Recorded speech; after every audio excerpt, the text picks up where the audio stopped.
Hello friends, कैसे हैं आप सब। उम्मीद करती हूँ अच्छे होंगे। इस वीडियो में मैं आज आपको एक ऐसे जापानीज सिस्टम के बारे में बताने वाली हूँ जिससे अगर हम अपनी डेली लाइफ में यूज़ करें तो हमें बहुत सारे बेनिफिट्स मिल सकते हैं। इस सिस्टम का नाम है 5S। ये सिस्टम जापान के अलावा इंडिया की भी कुछ इंडस्ट्रीज़ में इस समय यूज़ की जा रही है।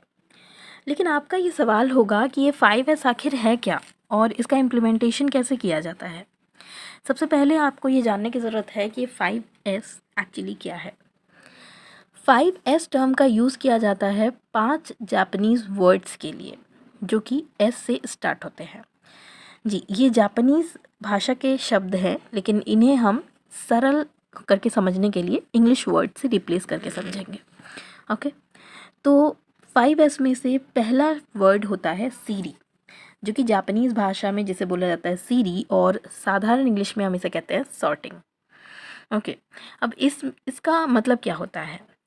सॉर्टिंग का मतलब होता है इसमें हम सारी फालतू चीज़ों को हटा देते हैं, केवल ज़रूरत की चीज़ों को ही रखते हैं। यानी आपकी इंडस्ट्री में या आपके लाइफ में या किसी भी चीज़ में आप इसे इम्प्लीमेंट कर सकते हैं कि जो भी फालतू की बेकार की चीज़ है उसे आप हटा दीजिए और सिर्फ काम की चीज़ों को ही रखिए। यानी कि बेकार की चीज़ों को हमें नहीं रखना है। तो ये तो हुआ पहला वर्ड सीरी। अब दूसरा वर्ड क्या है। जापानी भाषा में दूसरा वर्ड होता है सीटोन।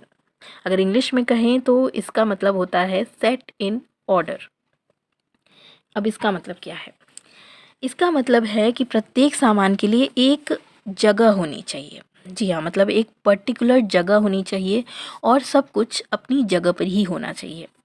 और हम ऐसा इसलिए करते हैं ताकि जो भी सामान हमने रखा हुआ है वो हमें आसानी से मिल जाए और उसमें ढूंढने में हमारा समय ना वेस्ट हो, ताकि हम समय के एक एक मिनट एक एक क्षण का उपयोग कर सकें।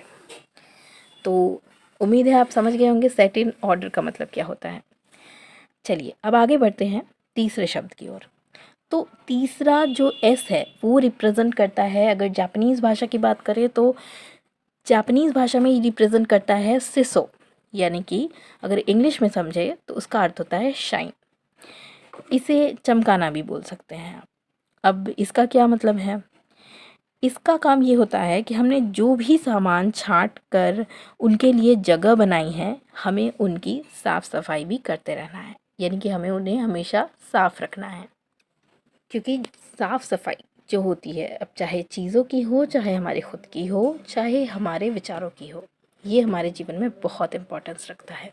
ये तो आप भी मानते होंगे, राइट। अब आगे बढ़ते हैं और आते हैं हमारे चौथे एस की ओर। अब अगर जापानी भाषा की बात करें तो इस चौथे एस के लिए वर्ड होता है सिकेत्सु, और इंग्लिश में कहें तो इसके लिए वर्ड होता है स्टैंडर्ड। ओके, तो इसे हमें इस तरह समझना है कि हर सामान के लिए जो भी जगह बनाई थी उसे स्टैंडर्ड बना दिया जाए। अब इसका मतलब क्या हुआ। इसका ये मतलब हुआ कि यानी हर बार उठाने के बाद, मतलब जैसे आपने एक चीज़ के लिए एक पर्टिकुलर जगह बनाई है, ठीक है ना, आपने एक बुक के लिए एक शेल्फ़ बनाया है। अब आपने अगर उस बुक को उस शेल्फ़ से उठाया तो जब आपने उसको पढ़ लिया तो आप उसी पर्टिकुलर शेल्फ़ में उसी नंबर पे उसी जगह पे उस बुक को रखें, ठीक है। अब इसका क्या फ़ायदा होता है। इसका ये फ़ायदा होता है कि जब दूसरी बार कोई भी व्यक्ति उस बुक को लेने आएगा या आप खुद ही लेने आएंगे तो वो बहुत ही आसानी से मिल जाएगी। तो इस तरह से यहाँ पे भी हमने टाइम सेव किया। तो इस टेक्निक का यूज़ अगर हम देखने जाएं तो हमारी भारतीय महिलाएं अपने घर के किचन में भी करती हैं, अगर आप ध्यान से देखें तो, ठीक है। इसीलिए जैसे अगर आपने पूछा कि चाय का डिब्बा कहाँ है तो वो बिल्कुल गिनती से बता देंगे कि इस दूसरे शेल्फ में तीसरा नंबर। इसका बहुत फ़ायदा होता है ना। अब बढ़ते हैं हमारे पांचवें एस की ओर। अगर जापानी में देखें तो इसका वर्ड होता है सिकेत्सु, और इंग्लिश में देखें तो इसका मतलब होता है डिसिप्लिन। तो इसका मतलब है कि हमने जो भी किया है उसे डिसिप्लिन में लाना है, यानी कि एक रेगुलरिटी लानी है अपने कामों में, ठीक है।